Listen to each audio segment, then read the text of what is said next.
नमस्कार। मौसम चलावास में आपका स्वागत है। बात करते हैं मूंगफली की फसल के बारे में। इस वीडियो में जानकारी देंगे वाइट गर्ब या सफ़ेद लट कहते हैं कोई, या फिर गोजा लट भी कहते हैं कोई। इस वीडियो के बारे में काफ़ी ज़्यादा डिमांड थी कि इस पर वीडियो बनाया जाए, लेकिन समय की कमी के कारण वीडियो नहीं बना पाए। लेकिन आज 3 अगस्त है और आज ये वीडियो आपको हम बना कर दे रहे हैं, जिसमें हमारे जो अनुभव के आधार पर गोजा लट के बारे में वह जानकारी इस वीडियो में आपको देंगे। तो इसमें ज़्यादा समय न लेते हुए इस बारे में आपको संपूर्ण जानकारी, जिसमें केमिकल के द्वारा किस प्रकार ट्रीटमेंट किया जा सकता है उसकी भी जानकारी, तो वहीं साथ ही जो बायो पेस्टिसाइड आते हैं उसके द्वारा भी इसका नियंत्रण किया जा सकता है, उसकी भी जानकारी इस वीडियो में आपको देंगे। तो जैसा कि वीडियो में देख रहे हैं गोजा लट, जिससे सभी किसान वाकिफ़ हैं, खासकर मूंगफली की खेती करने वाले किसान तो बहुत ज़्यादा ही इसके बारे में जानकारी रखने की कोशिश करते हैं कि किस प्रकार इस पर नियंत्रण किया जा सके। तो मूंगफली की फसल में गोजा लट का अगर प्रकोप है तो सबसे बढ़िया टेक्निकल इस समय जो मार्केट में आप ले सकते हैं, जो कि सामान्यतः पहले से ही अवेलेबल है, chlorpyrifos 50% EC plus cypermethrin 5% EC. हम इसमें जो भी जानकारी देंगे आपको वो केवल टेक्निकल नाम के बारे में ही जानकारी देंगे, न कि किसी कंपनी का जो प्रोडक्ट है वो देंगे, क्योंकि कई बार किसान ब्रांड नेम के बताने के बाद भी कंफ्यूज हो जाते हैं। इसलिए टेक्निकल नाम बता रहे हैं। ये किसी भी कंपनी का आपको अच्छी कंपनी का मिल जाएगा।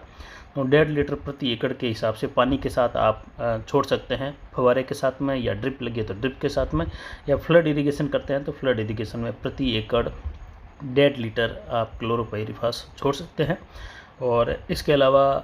जो अन्य प्रोडक्ट हैं वो भी आप काम में ले सकते हैं, जिसका प्रभाव काफ़ी बढ़िया गोजा लट पर आपको देखने को मिलेगा। फिप्रोनिल 40% प्लस इमिडाक्लोरपिड 40% WG, और ये 250 ग्राम से लेकर 300 ग्राम तक प्रति एकड़ रेत में मिलाकर आप उस फसल में छिड़काव करें। उसके बाद आप फ्लड इरिगेशन या फव्वारे से, या जिस प्रकार आप सिंचाई का कार्य करते हैं मूंगफली की फसल में, वो सिंचाई का कार्य करिए। और इसके 1 सप्ताह के बाद आपको दोबारा, यानी आप क्लोरोपाइरीफॉस प्लस साइपरमेथ्रिन अगर वो वाला टेक्निकल लेते हैं तो भी, या फिर आप फिप्रोनिल प्लस इमिडाक्लोरपिड वाला ये टेक्निकल लेते हैं तो भी, दोनों में से कोई भी ले लीजिए। और उसके 7वें-8वें दिन दोबारा जब पानी लगाओ, उसके पहले मार्केट में एक और मिलता है फिप्रोनिल 0.6% GR फॉर्म में, वह आप जो है 5 किलो प्रति एकड़ फिर से छिड़क कर उस पर फिर से पानी चलाना है, जिससे एकदम लगभग 100% रिजल्ट मिलेगा आपको और 100% आराम मिल जाएगा गोजा लट से। लेकिन ये ज़रूरी है कि आप पहले वाले बताए गए 2 प्रोडक्ट वो उपयोग करने के बाद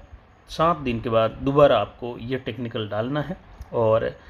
ये टेक्निकल डालने के बाद दोबारा आपको पानी देना है। ये टेक्निकल फिप्रोनिल 0.6% GR फॉर्म में आपको ये भी रेत में मिलाकर आपको छिड़काव करना है, और ये 5 kg प्रति एकड़।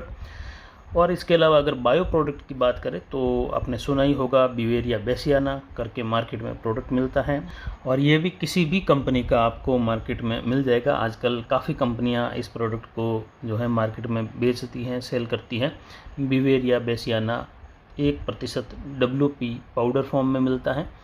और ये आपको प्रति हेक्टर 10 किलो पाउडर लेना है, और इसको भी आपको जो है रेत में मिलाकर, या फिर जो है पानी के साथ में मिलाकर,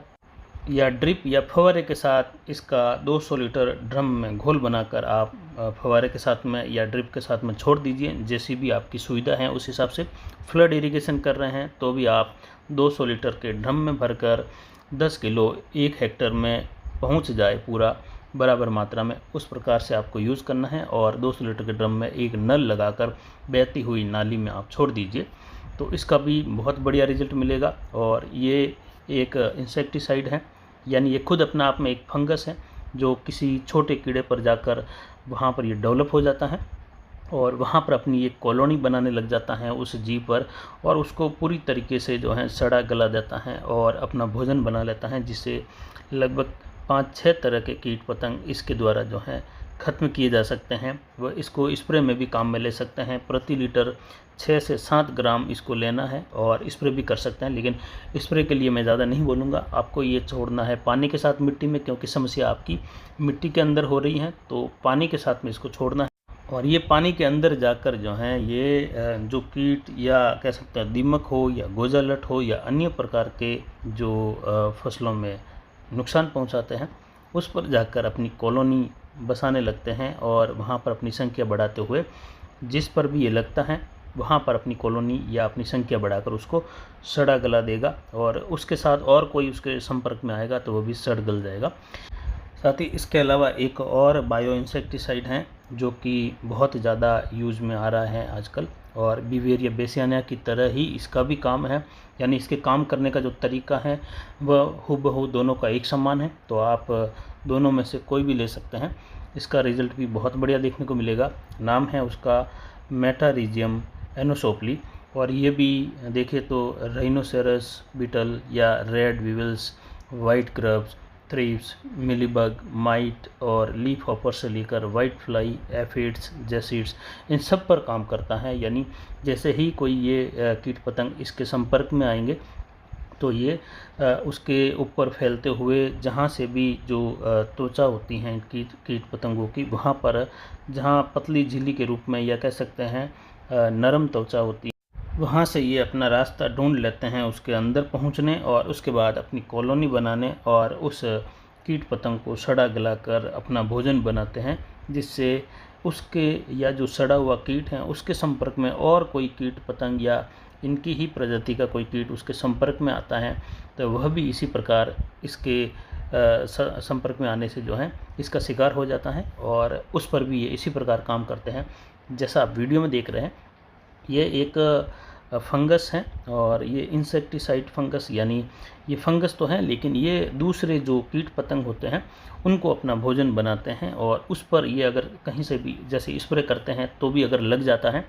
तो फिर जो है ये उस जो भी कीट पतंग इसके संपर्क में आया है वो फिर जो है धीरे धीरे अपनी कॉलोनी बसाने लगता है और उसकी त्वचा के अंदर प्रवेश करके उसके पूरे शरीर में फैलने लगता है। जैसे किसी को अगर कोई सांप काट ले तो वो ब्लड में जिस प्रकार